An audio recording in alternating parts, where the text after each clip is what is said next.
অষ্টম শ্রেণীর শিক্ষার্থীরা, আমি এর পূর্বে তোমাদের সাথে কাজ 1, কাজ 2 এবং কাজ 3 নিয়ে আলোচনা করেছি। এখন আমি তোমাদের সাথে আলোচনা করব কাজ 4 নিয়ে।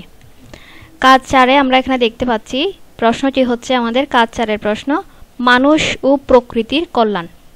মানুষ ও প্রকৃতির কল্যাণের উত্তরে কি কি লিখতে বলা হয়েছে? তোমাদের করণীয়গুলোর আলোকে নিম্নোক্ত ছক অনুযায়ী কিভাবে কল্যাণ করতে পারো তা বিশ্লেষণ করো। নমুনা ছক হিসেবে নিচে দেওয়া হয়েছে। একটি হচ্ছে ব্যক্তি জীবনের কল্যাণ কি কি, এরপর হচ্ছে ধর্মীয় জীবনের কল্যাণ, এরপর হচ্ছে সৃষ্টি জগতের কল্যাণ। চলো আমরা উত্তর নিয়ে আলোচনা করি এখন ছক নিয়ে।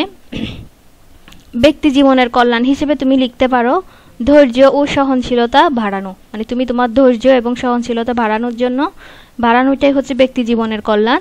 আর 2 নাম্বার হচ্ছে আত্মবিশ্বাস বৃদ্ধি, নিজের উপর বিশ্বাস বাড়ানোটাই হচ্ছে তোমার কি ব্যক্তি জীবনের কল্যাণ। এরপর হচ্ছে ধর্মীয় জীবনের কল্যাণ। 1 নাম্বারটা হচ্ছে আল্লাহর নৈকট্য লাভ, আর 2 নাম্বারটা হচ্ছে ঈমান মজবুত করা। আল্লাহকে বিশ্বাস করার মাধ্যমে, আল্লাহর উপর নির্ভর করার মাধ্যমে আমাদের ঈমানটা কি হয়? মজবুত হয়। এরপর হচ্ছে সৃষ্টি জগতের কল্যাণ। সৃষ্টি জগতের কল্যাণে আছে পরিবেশ রক্ষা করা প্রকৃতির সাথে। এরপর 2 নাম্বারে আছে সহাবস্থান করা। ঠিক আছে, প্রকৃতির সাথে সহাবস্থান করা। এরপর আমরা এখন কাজ 5 নিয়ে আলোচনা করব। আমাদের কাজ 5-এ একটি প্রতিবেদনের কাজ দেওয়া হয়েছে। উপরের কাজগুলো মানুষ কোন বিশ্বাস থেকে করবে? ইসলামের বিধিবিধান ও নির্দেশনার আলোকে একটি প্রতিবেদন তৈরি করো। তাহলে আমাদেরকে এখানে একটা প্রতিবেদন তৈরি করতে বলা হয়েছে। তো আমি তোমাদের জন্য এখানে একটা প্রতিবেদন তৈরি করেছি।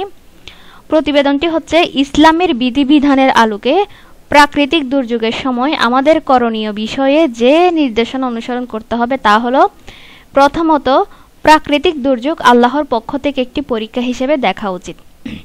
এই সময় আমাদের উচিত আল্লাহর প্রতি পূর্ণ আস্থা রাখা, মানে পূর্ণ বিশ্বাস রাখা এবং ধৈর্য ধারণ করা। আল্লাহর উপর পূর্ণ বিশ্বাস রাখা এবং কি নিজের উপর ধৈর্য ধারণ করা। এরপর হচ্ছে আল্লাহর সন্তুষ্টির জন্য দোয়া করা, মানে আল্লাহর কাছে দোয়া করা যাতে বিপদ থেকে মুক্তির জন্য তার কাছে সাহায্য চাওয়া।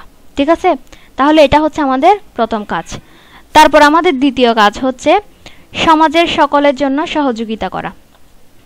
সমাজের সকল, মানে যারা বিপদগ্রস্ত তাদের সবাইকে কি করা? সহযোগিতা করা বা সাহায্য করা, এবং দুর্যোগে আক্রান্ত মানুষদের পাশে দাঁড়ানো। ঠিক আছে, দুর্যোগে আক্রান্ত মানুষদের, যারা দুর্যোগে ক্ষতিগ্রস্ত হয়েছে তাদের পাশে দাঁড়ানো বা তাদেরকে কি করা? সহযোগিতা করা বা সাহায্য করা। এরপর হচ্ছে একে অপরের প্রতি সহানুভূতি প্রদর্শন। ঠিক আছে, এরপর হচ্ছে সাহায্য করা ইসলামে একটি বড় শিক্ষা। তাহলে এটা আমাদের 2 নাম্বার কাজ।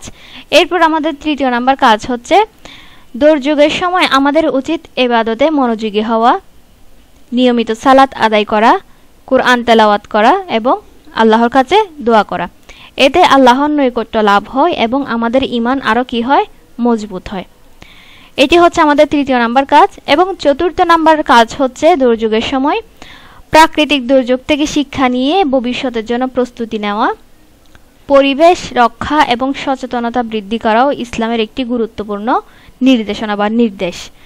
এরপর পরিশেষে আমরা প্রতিবেদনের একদম শেষ পর্যায়ে লিখতে পারি, প্রাকৃতিক দুর্যোগের সময় ইসলামের বিধিবিধান চর্চা ও অনুশীলনের মাধ্যমে আমরা নিজেকে এবং আমাদের সমাজকে রক্ষা করতে পারি এবং আল্লাহর সন্তুষ্টি অর্জন করতে পারি। এটাই হচ্ছে আমাদের শেষ কাজের উত্তর। যদি তোমাদের এই শীটটি যদি প্রয়োজন হয়, পিডিএফটি যদি ক্লাসের শীটটি যদি প্রয়োজন হয়, তাহলে তোমরা গুগলে গিয়ে ইএসপি ক্লাস লিখে সার্চ দিলে এই ওয়েবসাইটটি পেয়ে যাবে। সেইখানে এই আনসার শীটটি পেয়ে যাবে, যেখানে তোমাদের অষ্টম শ্রেণী ইসলাম শিক্ষা বিষয়ের আনসার শীটটি দেওয়া আছে। ঠিক আছে, যদি ক্লাসটি ভালো লাগে অবশ্যই চ্যানেলটি সাবস্ক্রাইব করে পাশে থাকবে। অন্য কোনো ক্লাসে তোমাদের সাথে অবশ্যই দেখা হবে। সে পর্যন্তই ভালো থাকবে। খুদা হাফেজ। আসসালামু আলাইকুম।